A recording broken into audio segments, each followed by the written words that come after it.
tidak selayaknya santri-santri dari Jawa yang telah belajar kitab Al-Mustasfa, belajar kitab Jam'ul Jawami, belajar kitab Ghayatul Busul untuk bicara tentang ijma untuk kasus nasabah alawi. Kenapa? Karena ini memalukan santri bicara tentang ijma untuk nasabah alawi, sementara kitab-kitab nasab di abad ke-4, ke-5, ke-6, ke-7, ke-8, ke-9 tidak memberikan mustanad. Keheningan, kesunyian penyebutan selama 550 tahun ini tiba-tiba diijma di abad 9 atau diaku adanya ijma oleh Ali As-Sakran, dan ini adalah sebuah ketololan epistemologis yang dilakukan oleh para santri yang menyatakan adanya ijma. Itu memalukan. Banyak dari universitas-universitas Islam itu gerah, kok ilmu pengetahuan di pondok pesantren levelnya masih begini gitu, padahal mereka mengaji dari A sampai Z. Tapi saya kira masyarakat kita sudah cerdas, santri-santri lain itu semakin banyak yang sadar, dan saya kira santri-santri yang mengaku santri sarang itu saya sudah memberikan sebuah solusi. Nggak usah mengkaji kitab-kitab saya dah, nggak usah tentang usul fikih dah, nggak usah mengkaji tentang mantik dah, istikharah saja yang gampang.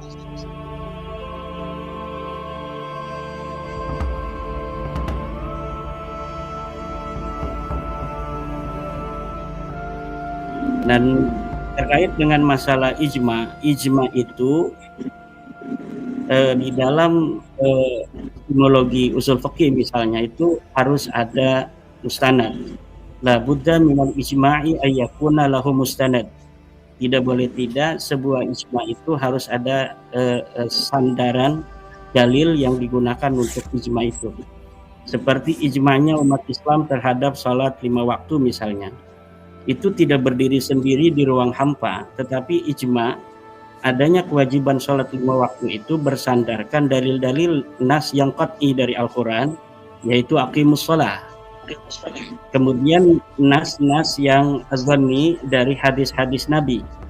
Nah, karena nas qat'inya ini tidak memberikan sebuah kaqat'ian terhadap kewajiban daripada sholat, maka kewajiban sholat itu ditegaskan atau direkat dengan ijma. Jadi di dalam Al-Quran kan misalnya begini, ada aqimus sholat, dirikanlah sholat. Nah, kewajiban dirikanlah sholat ini tafsiri oleh ulama sebagai kewajiban melaksanakan sholat 5 waktu itu. Nah, tetapi kesimpulan kewajiban melaksanakan sholat 5 waktu itu disimpulkan oleh ulama. Jadi bukan nas itu sendiri yang bicara bahwa itu wajib, tetapi ijtihad ulama yang mengatakan bahwa al-amru di dalam aqimus shalah itu bimaknal wujub, bahwa perintah amr aqimu itu maknanya wajib. Nah, yang menegaskan itu adalah ulama. Nah, kalau ayatnya itu misalnya secara tegas menyatakan wa sholatul khamsil mafrudati wajibatun misalnya. Nah, itu berarti nasnya qat'i. Sedang tidak ada di dalam Al-Quran ayat semacam itu yang menyatakan bahwa sholatul khamsil al-mafrudah wajibatun, sholatul khamsil maktubah misalnya wajibatun, itu tidak ada. Nah, karena tidak ada, tetapi di sana ada dalalah, ada mustanad, yaitu ayat aqimus shalah, maka ditetapkan secara ijma oleh ulama bahwa sholat 5 waktu itu hukumnya wajib. Nah, itu namanya mustanad. Begitu pula dari hadis-hadis Nabi, sholat 5 waktu segala macam. Itu tidak bisa dijadikan dalil secara tegas tentang kewajiban sholat 5 waktu. Karena hadis-hadis itu yang mutawatir sangat sedikit sekali. Sedangkan untuk sebuah kekot'ian dilalah itu memerlukan dalil yang qat'i juga. Nah, dalil yang qat'inya tidak ada. Al-Qur'annya tidak ada, hadis mutawatirnya tidak ada, adanya hadis ahad. Nah, maka yang qat'i mana? Yang qat'i adalah ijma. Maka dikatakan oleh para ulama, siapa orang yang melanggar adanya ijma, itu maka dia bisa kena hukum kafir. Nah, kalau nasabah alawi ini makanya saya kurang begitu berespon sebenarnya tentang ijma itu, hanya sedikit-sedikit. Tidak selayaknya santri-santri dari Jawa yang telah belajar kitab Al-Mustasfa, belajar kitab Jam'ul Jawami, belajar kitab Ghayatul Busul untuk bicara tentang ijma untuk kasus nasabah alawi. Kenapa? Karena ini memalukan santri bicara tentang ijma untuk nasabah alawi, sementara kitab-kitab nasab di abad ke-4, ke-5, ke-6, ke-7, ke-8, ke-9 tidak memberikan mustanad. Tiba-tiba seorang Balawi bernama Ali As-Sakron di abad ke-9 mengatakan bahwa itu telah diijma. Jadi pernyataan adanya ijma itu berbarengan dengan munculnya pengakuan Balawi sebagai turun Nabi. Di dalam kitab Al-Burqatul Musyiqqah yang dikarang di abad ke-9 Hijriah itu di dalam kitabnya telah ada bahwa nasab Balawi ini telah diijma.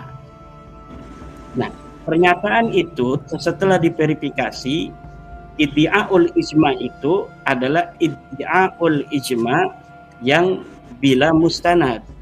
Tidak ada sandaran apapun yang dilakukan oleh Ali bin Abu Bakar As-Sakron untuk menguatkan iddi'aul ijma itu, pengakuan adanya ijma itu. Nah, jadi ijma itu dikategorikan sebagai iddi'aun kadzibun.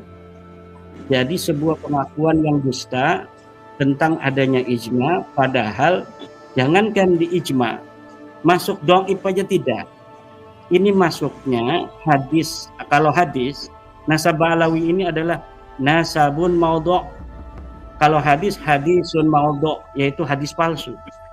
Hadis yang la aslalah, tidak ada asal sama sekali, dicari dalam kitab Daruqutni tidak ada, dicari di dalam kitabnya Huzaimah tidak ada, apalagi dalam Sunan-Sunan, apalagi dalam Sahih Bukhari, tidak ada kitab yang menyatakan hadis itu. Maka ulama mengatakan la aslalahu, artinya tidak ada asal sama sekali, tidak ada kitab yang menyebutkan hadis itu. Maka hadis itu disebut hadisun maudhu'un, hadis yang palsu.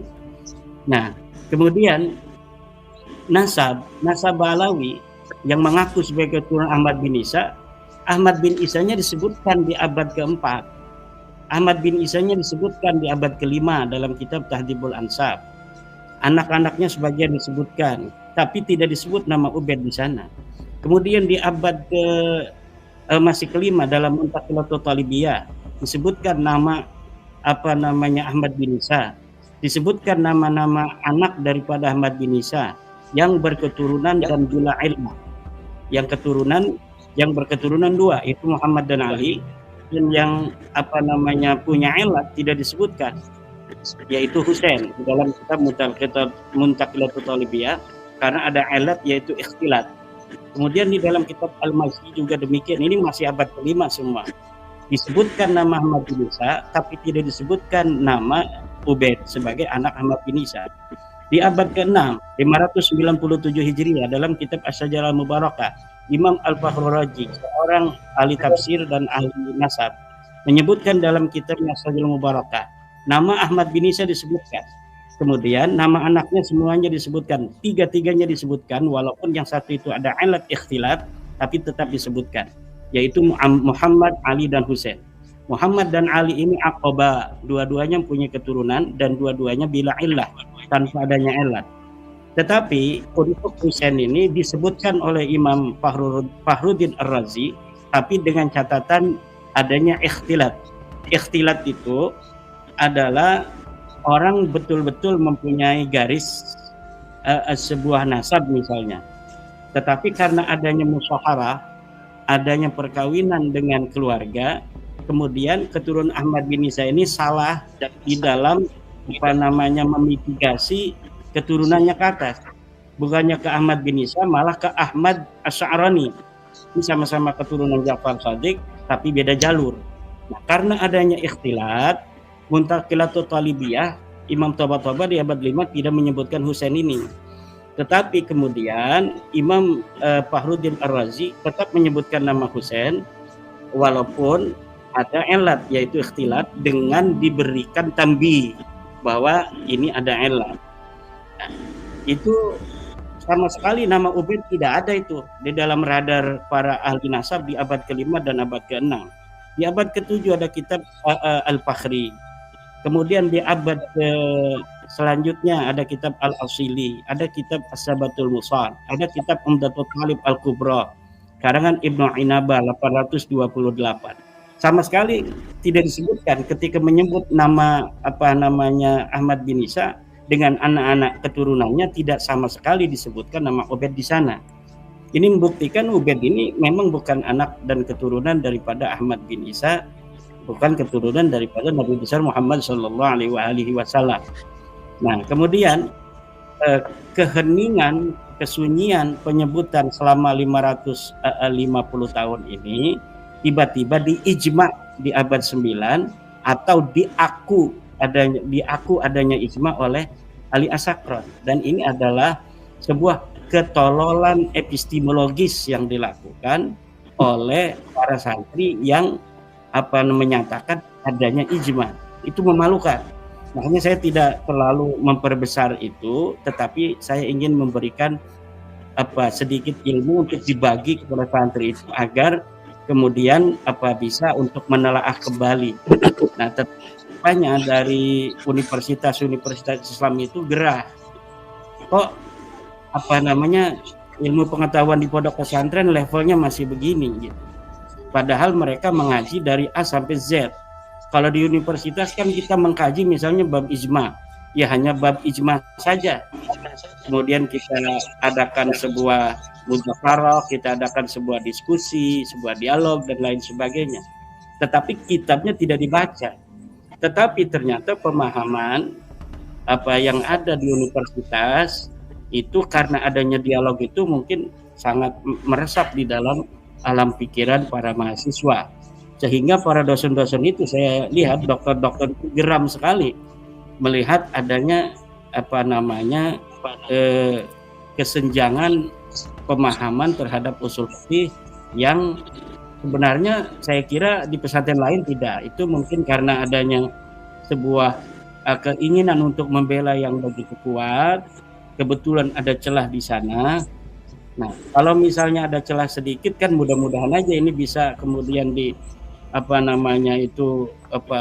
direkatkan menjadi kekuatan untuk membela nasabah Alawi. Tapi saya kira masyarakat kita sudah cerdas, santri-santri lain itu semakin banyak yang sadar, dan saya kira santri-santri yang mengaku santri sarang itu saya sudah memberikan sebuah solusi. Nggak usah mengkaji kitab-kitab saya dah, nggak usah tentang usul fikih dah, nggak usah mengkaji tentang mantik dah, istikharah saja yang gampang. Jadi istikharah itu adalah salah satu metode para ulama untuk menentukan sikap dalam hal-hal yang iltibas, yang ada tasabuh di sana. Saya sudah memberikan cara, udah istikharah saja para kiai-kiai yang dia tidak mau menerima data-data, kemudian menganggap data-data yang begitu valid, begitu real itu adalah data-data yang kurang menurut mereka. Udah gunakan saja istikharah kepada Allah. Salat, kemudian berdoa, ya Allah berikan kepadaku sebuah petunjuk. Apakah Ba'alawi ini turun Nabi atau bukan? Saya yakin kalau mereka berani beristikharah, Allah akan memberikan kepada mereka itu petunjuk bahwa Ba'alawi ini jangankan sebagai keturunan Nabi Muhammad, orang Arab saja bukan. Itu mungkin nanti akan diimpikan itu ketemu Siti Fatimah Zahra, bisa jadi ketemu dengan langsung dengan Rasulullah Muhammad SAW. Wa qala inna Ba'alawi laysu min dzurriyyati laisa baini wa bainahum mutun bisilatin albattata Mungkin begitu yang akan dikatakan oleh Rasulullah Muhammad SAW.